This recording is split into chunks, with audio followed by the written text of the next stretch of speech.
አዎ ካሌብ፣ ቀበሌ ሂጄ መሞቱን አስመስክሬ ወረቀቱን እንዲሽለት መጣ። ይጠቅመናል ብዬ። እውነት ነው። እዛ ሄዶ ከሚቀመጥ እዚህ ማራገቢያ ቢሆን ይሻላል። ኧረ ምን ማራገቢያ ትሁት፣ የአባዬን ሞት ወረቀትማ በክብር ነው የምናስቀምጠው። እኔ የምልሽ ቲና፣ የአባዬ መሞቻ ቀን ግን መች ብለን ነው የምንይዘው? እንግዲህ አስክሬን አላገኘን አልቀበርንም። ከሰማን ቀን ጀምሮ መያዝ ነው እንጂ። ልክ ነሽ። ዳኒ ለአባዬ ሰላይ ሆኖ ቲናን ሰልሎ ለአባዬ እንደሚነግረው ይስማማል።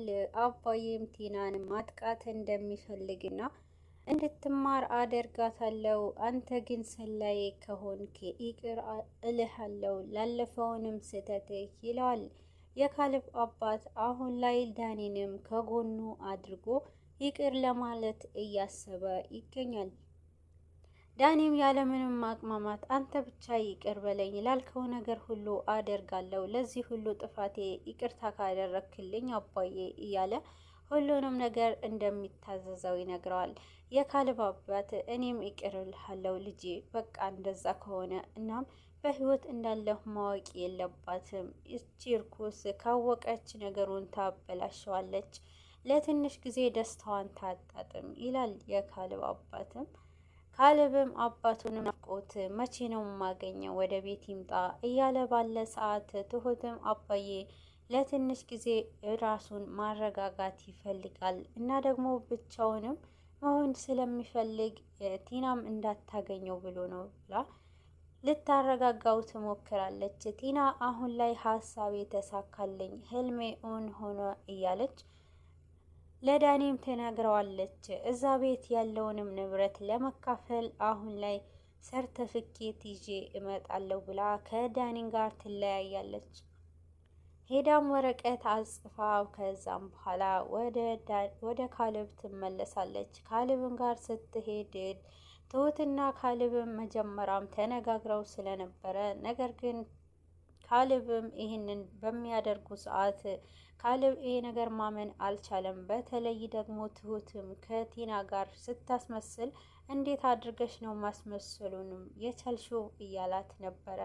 ቲናም ወደ ቤት ስትመለስ የአባዬ የሞት ሰርተፍኬት ይዛ ነበርና ወደ ቤት የሄደችው ይህንን ወረቀት እንካል ትለዋለች። ካሌብም ምንድነው በሚላት ሰዓት የአባዬ የሞት ሰርተፍኬት ነውና ሄጄ አመጣሁት፣ መሞቱንም አስመስክሬ መጣሁ ትላለች። ልክ እንደ ደህና ሰው ጥሩ ነገር ያደረገ ይመስል ካሌብም ይሄ በሰማ ሰዓት በጣም ይናደድና ምን እያልሽ እንደሆነ ታውቆሻል ይላታል። እሱም እውነት እንዳልሆነ ሊነግራት አስቦ ግን አባቱንም እንዳያስከፋ መልሶም ዝም ይላል። አይ አባዬ እውነት ሆነ ወይ ያለች ስታለቃቅስም ይሄ እኮ ላንተ አይገባህም ነበረ ትላለች። ትሁትም ማስመሰሏን ቀጥላ አዎ እውነትሽን ነው አይ አባዬ ብላ እሷም ለቅሷን ትጀምራለች። ይህንን ያየ ካሌብ ምንድነው ተፈጠረ ብሎ በጣም በውስጡ ጭንቀት ውስጥ ቢገባም እንኳን የአባቱ ሞት ፊት ለፊቱ በእውነት እያለ እያሟረቱ እንደሆነ ቢሰማውም ግን ደግሞ መጀመሪያ የተመካከሩትንም ትዝ ይላቸዋል። እስኪ ዝም በሉ በቃችሁ እያለ በቁጣ ያናግራቸዋል። እስኪ እንኳን አንተ እንኳን እንደኛ አልቅሰህ ይውጣልህ ካሌብ፣ አልቅሰህ ይውጣልህ ና አብረህን አልቅስ ትላለች ቲናም።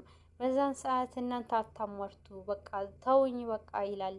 እሱም በቃ አምነህ መቀበል አለብህ እያለች ቲናም ትናገራለች። በዛም ሰዓት ተዋት እስኪ ካሌብ፣ አባዬ እኮ ነው ሞተውና አባዬና እሷ ያላቸው ቀረቤታ ታውቅ የለ፣ ስለዚህ ለዛ ነው ታልቅስበት፣ እስኪ ተዋት። አይ አባዬ ብላ ትቀጥላለች ትሁትም። በዛ መሀል ካሌብም በቃ ተወኝ ውጡልኝ ከቤቴ ብሎ ያስቆማቸዋል። ከዛም በኋላ ለማቆም ይሞክሩና ቲናም ያለውንም ነገር ዝም ብላ ታስመስላለች። በመሀልም ይህንን ወረቀት ወዴት እናስቀምጠው ብላ ትሁትም ለቲና ትጠይቃታለች። ይህ ወረቀትማ ዝም ብሎ አይቀመጥምና ወረቀቱ መቀመጥ ያለበት በአክብሮት ነው ብላ አባይም እንደምታከብረው ትነግርና ወረቀቱን በስነስርዓት ይቀመጣል ትላለች። ካሌብም በቃችሁ ተው ይህንን ነገር ማውራታችሁን አቁሙ እያለ በሚጨቀጭቅባቸው ሰዓት እሷም በቃ እሺ በቃ ለማንኛውም ራሳችሁን አረጋጉ እና አሁን መሄድ ያለብኝ ቦታ አለ ብላ ከቤቱ ትወጣለች። ከቤት ከወጣች በኋላ ካሌብም በጣም ይገረምና ቆይ ግን አንቺ እንዴት ነው ይሄን ያክል በጣም እኮ ነው ማስመሰሉን የተካንሽበት ይላታል። አይገርምህም? እሷ እኮ የምታደርገውን ነገር አየክ አይደለ? የዓለም ዋንጫ ቢኖረውና በማስመሰል እኮ ቲና ነበረች የምትሸለመው ብላ ትሁትም ትናገራለች። ካሌብም ቲናም ይሄን ያክል ማስመሰሏ አይገርምሽም ይላታል። ትሁትም እሷን አየክ አይደል መሸለም ያለባት ሴት ናት። አቤት ማስመሰል! እውነት እስከሚመስል እኮ ነው የምታስመስለው እያለች ታወራለች። ትሁትና ካሌብም በሁለታቸው መሀል ግርምት ውስጥ ይገባሉ። የካሌብ አባት ከዳኒ ጋርም ዳግመኛ ተገናኝቶ ያለውንም ነገር እያስተካከለለት እንደሆነ ይነግረዋል።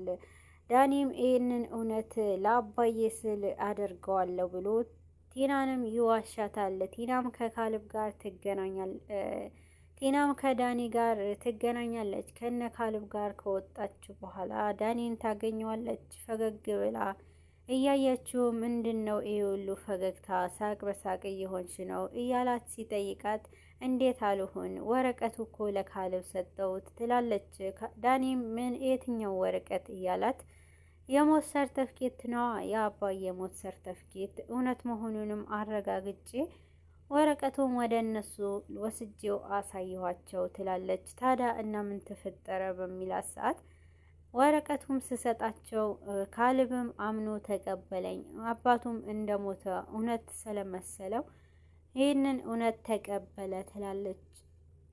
ታዲያ እሺ አሁን ምን ይፈጠራል እያላት የሚፈጠረውማ አብረን የምናይ ይሆናል፣ እንደዛ ከሆነ ጥሩ ነው ይላታል። በቃ እንደዛ ነው የምትለው ጥሩ ነው የምትለው እያለች በጥያቄ ታፋጥጠዋለች። ታዲያ ምን ልልሽ እችላለሁ ብሎ መልስላታል።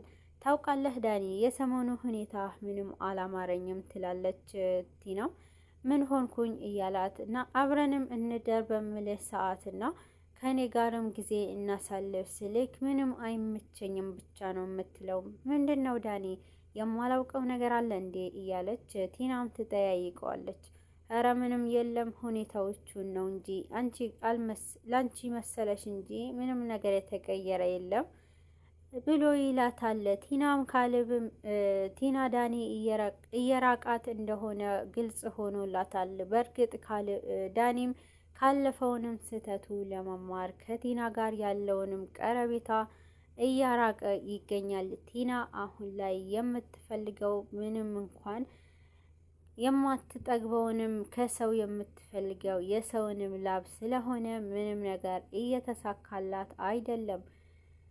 ከትሁት ጋር ካሌብ አባት የሚገናኙና አባዬ አንተ እኮ ነህ የቤታችን ድምቀት፣ እናም ቤታችን ተመለስ ናፍቀህናል እኮ እያለች ስታወራው ነበረ። የካሌብ አባትም እኔም እኮ ናፍቃችሁኛል እና ደግሞ አንቺ ነሽ የእኛ ቤቱም ድምቀት ውበቱም አንቺ ነሽ እያለ ያሞጋግሳታል። አባዬ እንደዛ ብለህ እንደዛ እያልክ ይሄን ያክል ደስታ እንዲሰማኝ ስላደረግ አንተ ይሁን ካልክ አመሰግናለሁ ትለዋለች። አንቺ እኮ ሁሉም ነገር ይገባሻል እያለ የበለጠ ደስታ እንዲሰማት ያደርጋል። ካሌብም ቀርቶባቸው ስለነበረ ልጅ ወዴት ቀረ ይላል አባቱም።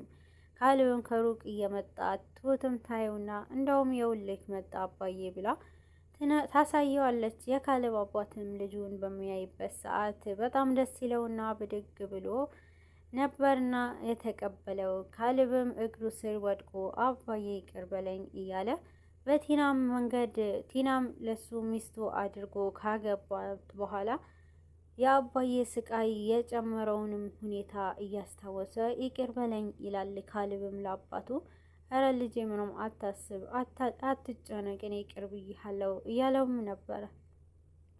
እና ደግሞ ከዚህ በላይ አሁን እዚህ መቆየት የለብንም፣ ወደ ቤት መመለስ አለብን ይላል። ካሌብም አዎን ወደ ቤት ተመለሱ፣ እኔ ግን ወደዛ ቤት አልሄድም አሁን ላይ ይላቸዋል። በዛን ሰዓት ካሌብም ለምን አይሆንም ወደ ቤት መሄድ ያለብን አሁን ነው ይላል። የካሌብ አባትም አሁን ላይ ለምን በሚለውንም ሰዓት አባዬም አሁን ላይ ወደ ቤት እንደማይሄድና ካሌብም ካሁን በኋላ ከጎኔ መሆን አለብህ፣ ለእስካሁኑም ብዙ ጊዜ ሰምቼሃለሁና አሁን ላይ ከጎኔ ሆነህ የምትደግፈኝ ጊዜ ደርሷል ብሎ ለልጁም ካሌብ ከጎኑ እንዲሆን ያደርጋል። ካሌብም እሺ አባዬ ካልክ ግን ከዚህ በላይ መጎዳት የለብህም፣ ሁሉም ነገር መቋጨት አለብን ይላል ካሌብም።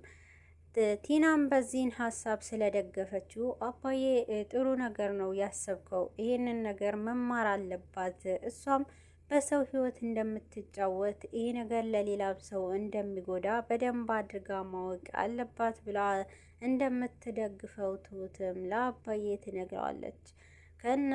ከዛም በኋላ ካሌብም ከነሱ ጋር ተለያይቶ አባዬም ወደሚሄድበት ይሄዳል። ቲናም ከዳኒ ጋር ሆና ሁሉም ነገር ላይ ምንም እንዳልተሳካላት ዳኒንም እየጠረጠረችው ትገኛለች። አሁን ላይ ዳኒ ኤደንን እየናፈቀችው ያለችበትንም ቦታ ሄዶ ፊት ለፊት ቆሞ ነበርና ብዙ ጊዜ ሲጠብቃትም ኤደንም አላየችውም። ምን ነው ቡናሽን ብቻ ነው ወይ የምታዩ ይላታል። ስልክሽ ላይ ብቻ ነሽ ወይ ተጥደሽ ስልክ ብቻ ነው እንዴ የምታዩ ይላታል። እንዴ መጥታል እንዴ አላየሁህም ትለዋለች። በዛን ሰዓት ግን ዳኒም ማውራት የሚፈልገው ነገር እንዳለ ይነግራታል። በዛን ጊዜ ግን ምንድን ነው የምትፈልገው ትለዋለች። እናም የውልሽ ለእስካሁኑ ነገር ይቅርታ እንድታደርግልኝና ከዚህ በላይ መራራቅ የለብንም አብረን እንሁን ይላታል። ዳኒም ይህን ነገር ስለዚህ ነገር ማውራት አልፈልግም፣ እናም ካሁን በኋላም አታንሳብኝ ትለዋለች። ይሄ ምናምንቴ ወሬያችን አልፈልገውም፣ የኔ እናንተ ግንኙነት አብቅቷል ትለዋለች። ዳኒም አሁን ላይ ኤደን እንደቆረጠች አውቆ አንድ ነገር ላይ እሷንም ትኩረት መሳብ እንደሚችል ያስባል በአባዬ ጉዳይ። አባዬ ደግሞ ለኤደን ጥሩ ሰው ስለነበረ እሷም ይሄ ነገር ከነገራት ከሱ ጋር እንደምትቆይ ስላወቀ የውልሽ ይሄም ብቻ አይደለምና አባዬም ተገኝቶ አባዬም ወደ ቤት ተመልሷል ይላታል። በጣም ትደሰትና ደስታዋንም ታጣጥማለች። በነገራችን ላይ እኔም ታግቼ ነበረ ይላታል። እሷም በዛን ሰዓት እንዴት ሊሆን ይችላል ብላ ትደነግጣለች። እንደ ሁኔታዋ ኤደን ዳኒንም ትወደዋለች። እስካሁንም ድረስ ይቅር ያላለችው ምናልባት ልክ እንደ አባዬ እንዲማር ፈልጋ ሊሆን ይችላል። አሁን ላይ ግን ሁሉንም ነገር አስመስላ እየቀጠለች ትገኛለች። ወደ ካሌብ አባትም ኤደንም ይዘዋት ይሄድና አባዬም ስታገኘው በጣም ደስ ይላታል። ኤደንም አባዬ ሲያገኛት በጣም ደስ ብሎት ነበረ። ቲና አሁን ላይ ሁሉም ነገሯ እያጣች ወረቀቱ ብቻ ያ ሰርተፊኬት ወረቀት ስለተስተካከለላት በቃ የኔ ህይወት ደስተኛ ሆንኩኝ ብላ ታስባለች። ግን ደግሞ ሁሉም እውነት እየወጣና አሁን ላይ ደግሞ ለዳኒ ካሌብ አባትንም ማጥፋት እንደምትፈልግ ወይንም ከአባቱ ከሁለቱ አንዳቸውንም ህይወታቸውንም መቅጸፍ እንደምትፈልግ ትላለች። ይቅርታ ግን ለዳኒ ያለችውን አሁን ላይ ካሌብን ማስወገድ አለብኝ፣ ካሌብ ከገደልኩት የዛ ቤት ንብረት ለኔ ይሆናል፣ ምክንያቱም ሚስቱ ነኝ ብላ ለዳኒ ታማክረዋለች። ይህ ዳኒ ደግሞ ለአባዬ ሁሉም መረጃ ስለሚያቀብለው አለማወቃ አሁንም ወጥመድ ውስጥ ትገባለች። ዳኒም ባለው መሰረት ትክክለኛ ሰው ለመሆን እየሞከረ ለትሁትም ሁሉም እውነት እየነገራት ነበረ። አሁን ላይ ካሌብ እንዲጠነቀቅ ንገሪው፣ ሌላ ሀሳብ እያሰበች ነው ብሎ ለትሁት ይነግራታል። ትሁት ደግሞ ለካሌብም ራሱን እንዲጠብቅ ታስጠነቅቀዋለች። ቲናም ይህንን ባሰበችው መሰረት ወደ ካሌብም ለማጥቃት ወደ ቤት ትሄዳለች። ከቤት ከደረሰች በኋላ ለካሌብም ሰላምታዋን ስታቀርብ ግን ደግሞ ካሌብም ነገሩን ነቅቶባት ነበረ የጠየቃት ማለት የጠበቃት። እሷም በዛን ሰዓት ምንም ያላወቀችውን ጭንቅላቷ ላይ ሽጉጥ ይደቅንባታል። ካሌብ አሁን ላይ በቲናን ቆርጧል። እሱ ነገር ዞር አድርግልኝ እያለች በፍርሃት ካሌብን ትለምነዋለች።